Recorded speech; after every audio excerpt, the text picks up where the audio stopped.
Hello, my name's Lou Yardley and I'm an indie author from the UK, and this is my very first do-it-yourself audiobook.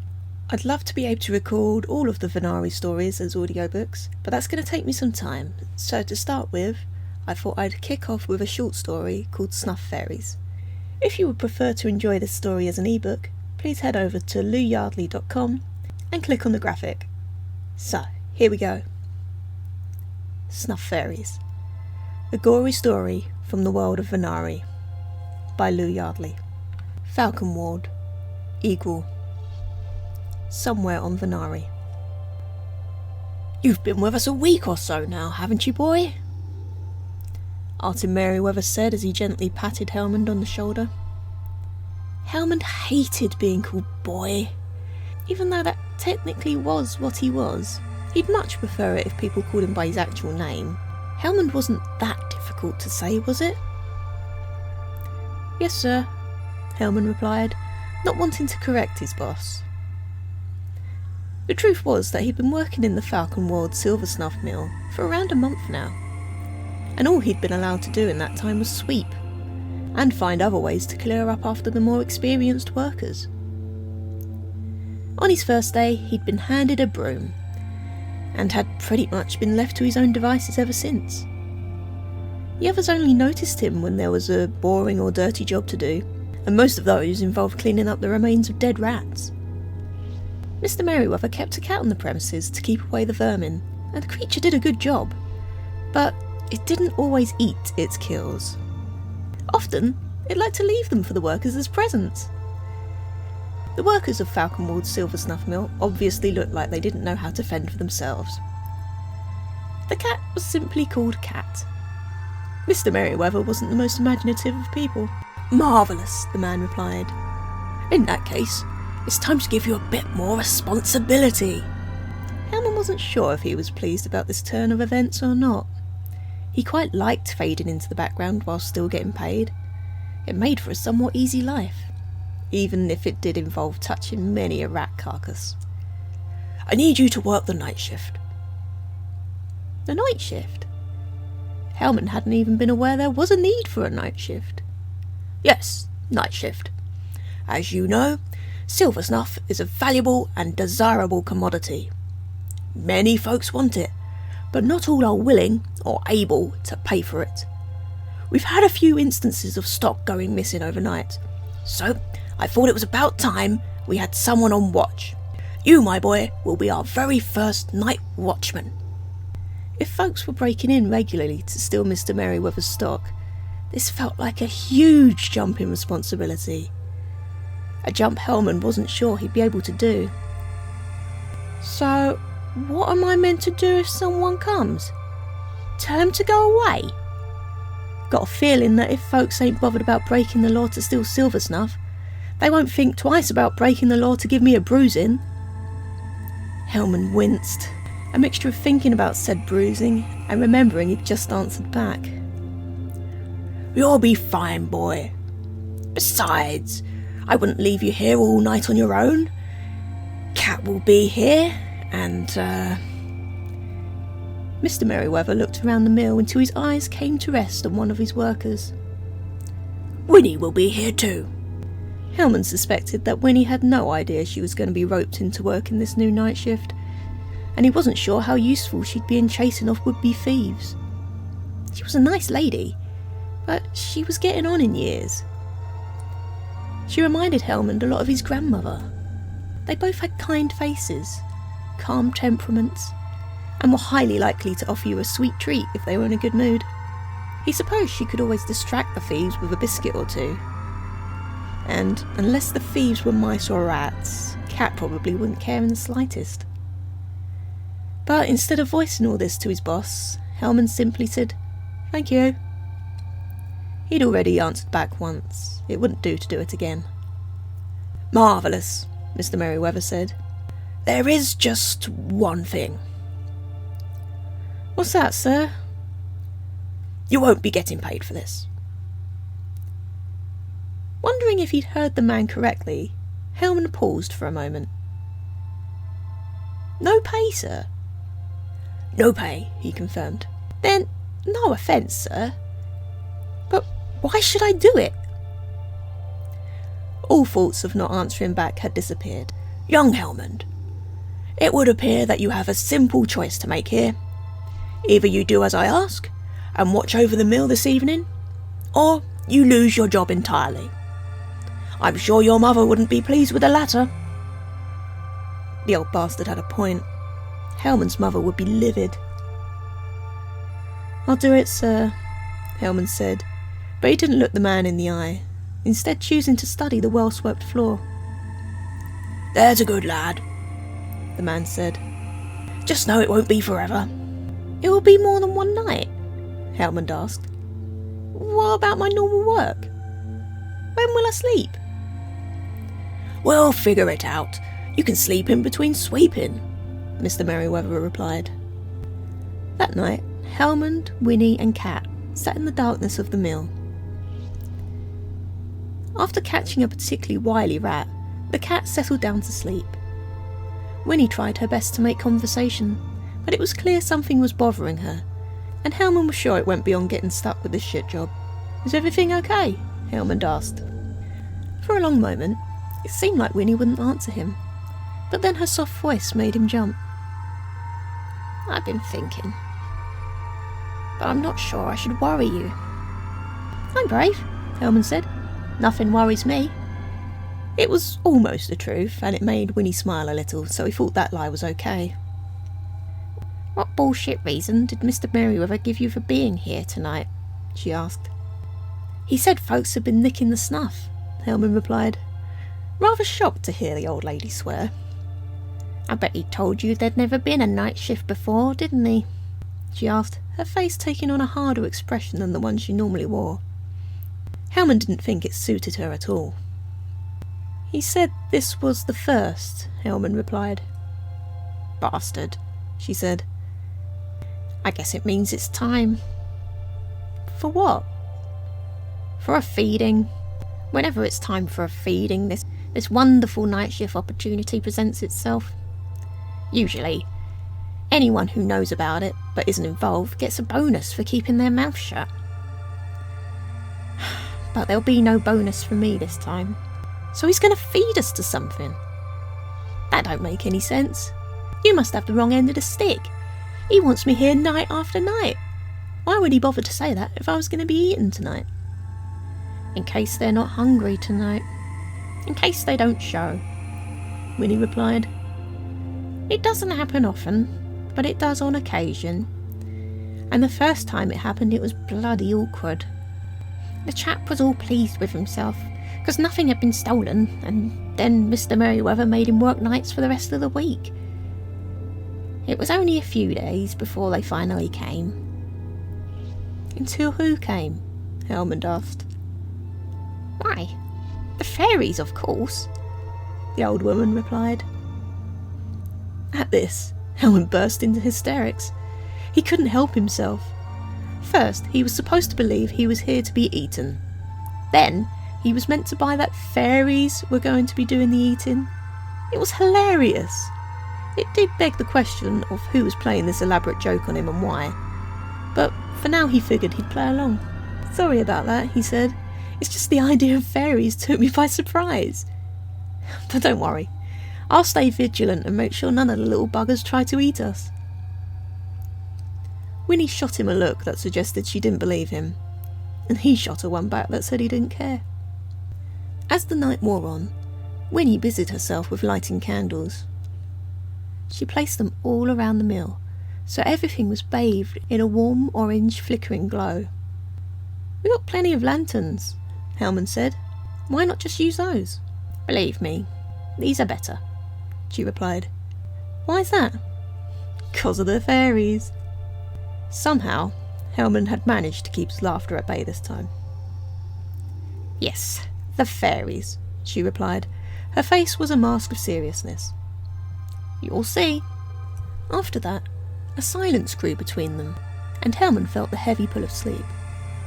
He knew it was his job to stay awake, but he figured a short nap couldn't do any harm, so he let his eyes rest for a spell. There was no way of knowing how much time had passed, but when he awoke, Winnie was snoring softly in the corner. Seeing Helmund was now awake, the cat sauntered out of the cat flap Mr. Merryweather had installed for it, and disappeared. The animal's shift was evidently over, and Helmund was more than a little jealous. Knowing he'd be back to sleep within moments if he stayed where he was, Helmund got to his feet and paced around. Candles still flickered in every direction, and he couldn't help but think it was a waste to have them all burning like that. There were only 2 people here after all, and one of them was asleep. Eager now he had a task to perform, Helmund wasted no time in lighting a lantern and then snuffing out the candle closest to him. As the flame died, Winnie murmured in her sleep. Did she know what he was doing? Would it really bother her that much? Were the candles really that vital? Helmund chose to ignore the creeping sense of dread that had arrived as if from nowhere, and continued with his work. One by one, the candles were extinguished, and soon there was only one left, one right at the back of the mill. Aside from Helmund's lantern and that lone candle, the mill was now in darkness. Again, Winnie murmured, and again, Helmund ignored her. Creeping slowly so as not to wake her, he tiptoed to the final candle. But he paused before using his thumb and forefinger to kill the light. He wasn't alone. Something was watching him. He just knew it.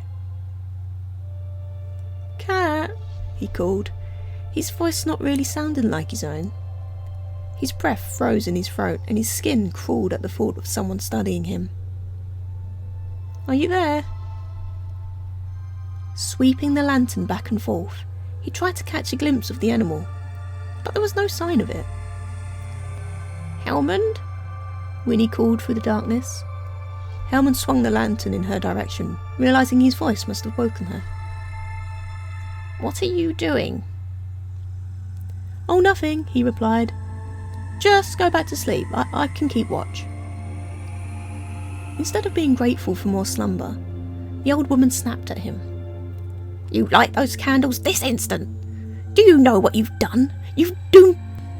The abrupt way she stopped talking left an uneasy feeling in the pit of Helmund's stomach. "Winnie," he called as he stepped away from the last candle. "Are you all right? What's going on?" After a few paces, his lantern caught the shape of the old woman. Hunched over, she stood just in front of him. Something prevented him from reaching out to her. The dancing shadows made her look strange, almost unnatural. Unable to shake the thought she'd bite him if he tried to comfort her, he kept his spare arm by his side, rather than trying to offer her any comfort. "Are you all right?" he asked again. Finally, she raised her head to reveal her face. The whites of her wide eyes glowed in the darkness, and her complexion appeared to have paled considerably.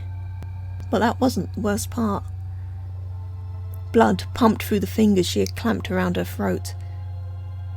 "What in the gods?" he managed, the words falling out of his mouth in heavy clumps. Flame," Winnie managed to say before falling face first onto the floor and landing with a thud. Taking a step back, Helmund watched the woman, but she neither said nor did anything after that. All thoughts of this being an elaborate prank had evaporated, and Helmund decided to heed Winnie's final word. Shaking legs raced back towards the lone candle, and tears flowed down his cheeks, blurring his already restricted vision. The workroom in the mill seemed to stretch on forever, the candle remaining out of reach. Then he heard it. Swoosh! His hair waved in the wake of something passing him at high speed. Something breathed ice on the nape of his neck, causing goose flesh to rise. Swoosh! It came again, this time from a different angle. Either his new companion was very fast, or there was more than one of them.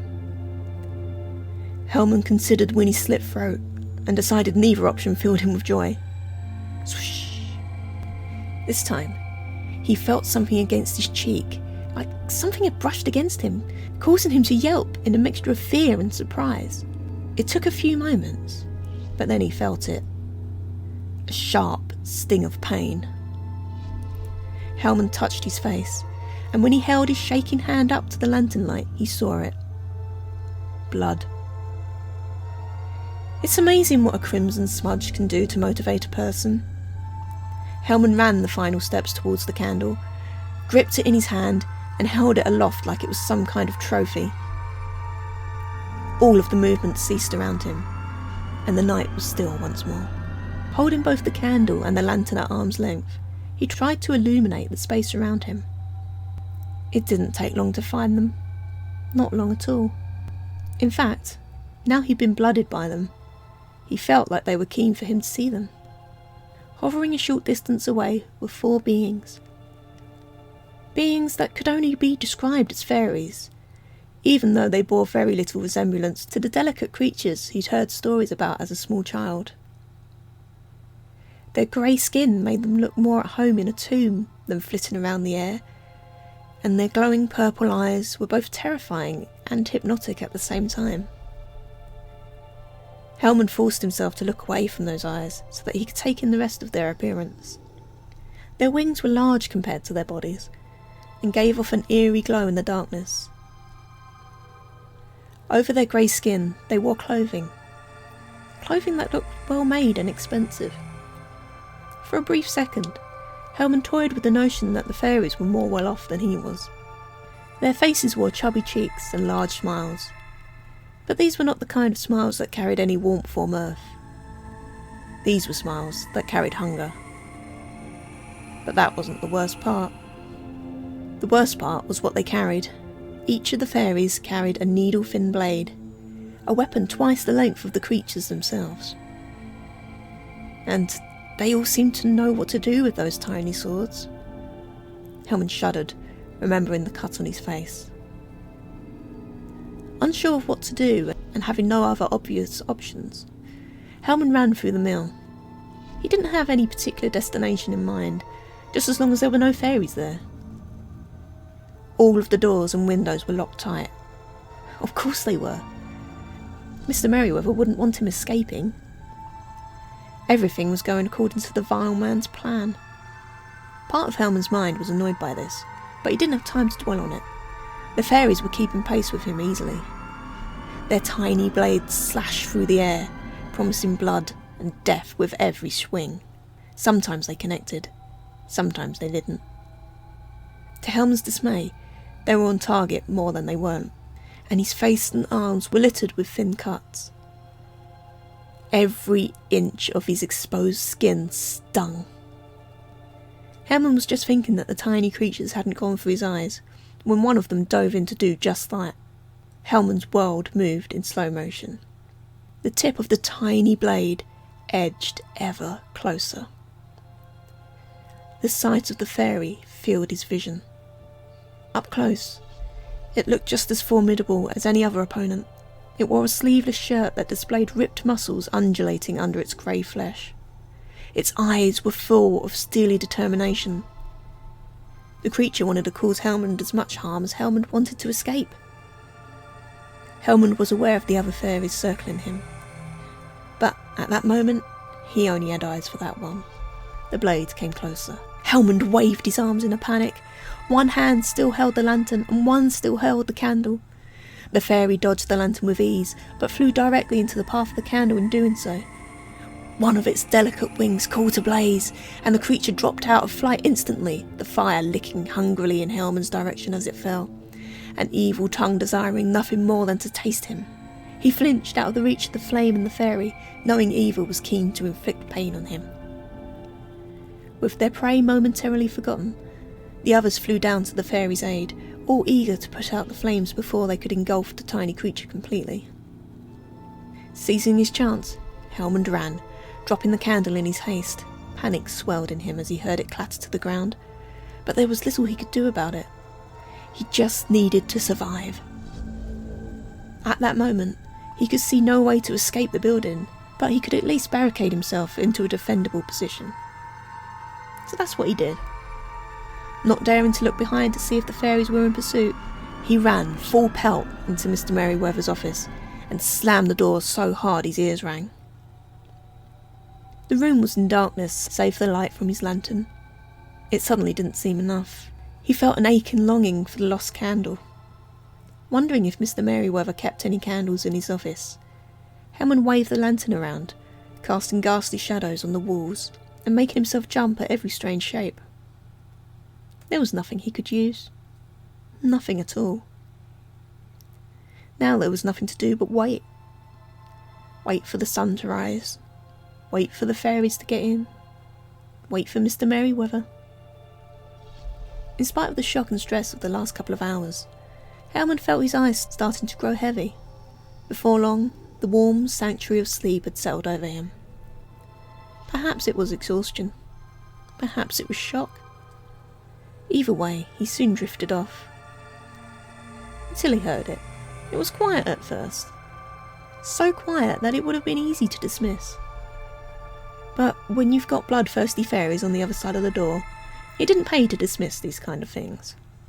All remnants of sleep vanished in an instant. Scratches could be heard in the darkness nearby. It didn't take much to picture the fairies on the other side of the door, using their needle-thin swords against the wood. How long would it take for them to get in? The scratching intensified. But it wasn't coming from the door. It was coming from behind him. Turning slowly, with his heart beating a tattoo in his chest, Hellman searched the lantern light for the source of the noise. As if on cue, a small plank of wood slipped away from its spot on the back wall and revealed a puddle of darkness. Two amber eyes stared at him from that darkness, eyes that were unconcerned with whatever he was doing. The eyes shifted and moved further into the office, followed by a furry head and body. The cat had returned from its nighttime exploits, and it held a dead rat in its mouth. It carried its prize over to the closed door and dropped it in front of it. "Sorry, cat," Hellman said. "I can't let you through there." The cat did not seem to care. Instead, it chose to curl up and go to sleep. The door opened an inch, and Hellman immediately cursed himself for not thinking to block it. He'd been asleep in here. They could have come for him at any time. What made him think he'd been safe? A tiny hand reached through the gap and grabbed hold of the dead rat's tail. The rat's carcass vanished through the gap, and then all Hellman could hear was the sounds of munching and slurping as the fairies enjoyed their starter. But an idea started to form as to how he could avoid becoming the main course. Fairies?" he said, unsure of how to address the creatures. Would they even understand him? One of them shot through the gap in the door, travelling faster than anything Hellman had ever seen before. It stopped about an inch from his face, pointing its sword at his eye. Its face and wings were singed, telling him it was the one that had got too close to the flame. It stared at him and licked his lips, hungry for his flesh, hungry for revenge. "Wait," he said, his voice shaking. "Please wait. If you wait till morning, there'll be a far better meal for you than me." At this, the other fairies appeared around him, all coated in rat gore. It dripped from their skin like they'd been bathing in it. "Agreed," one of them said, and the others nodded.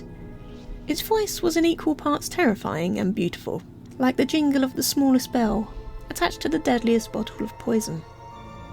After that, the morning couldn't come soon enough. But even though it did take its time, it did still arrive. And Mr. Merryweather arrived with it. His footsteps echoed through the mill, pausing once on his way to the office. Hellman reckoned this was when he'd spotted Winnie's corpse. The man started whistling, apparently pleased with what he saw. The office door opened fully, with Mr. Merryweather's form filling it. "Hellman," he said, choking on the word, surprise turning his voice into little more than a squeak. Somehow he managed to call Hellman by his name rather than his usual title of boy. It was a pleasant novelty. "Breakfast is served," Hellman said, directing his words at the fairies who had never left his side. The fairies wasted no time at all. Two went for the man's eyes, one went for his throat. The remaining one, the one who had spoken, turned to Hellman and said, "Thank you. Please feel free to join us." At first he was repulsed, but then his stomach rumbled and growled. There was more than enough Mr. Merryweather to go around. Kneeling next to the still writhing man, Hellman dug his fingertips into an incision in Mr. Merryweather's stomach. The man's innards were warm, bordering on hot. Thick, sticky fluids clung to Hellman's skin. He pulled out his hands to see them coated in crimson. While Hellman admired the blood, the fairies piled in, diving headfirst into the now large wound. They splashed and squelched, chewed and stomped, and still Mr. Merryweather groaned, clinging to life with a stubbornness that was almost admirable. Hellman licked one of his fingers, feeling the warm, moist substance on his tongue, relishing it. As far as Hellman was concerned, Mr. Merryweather was an arsehole and a shitty excuse for a human being. And he was also delicious.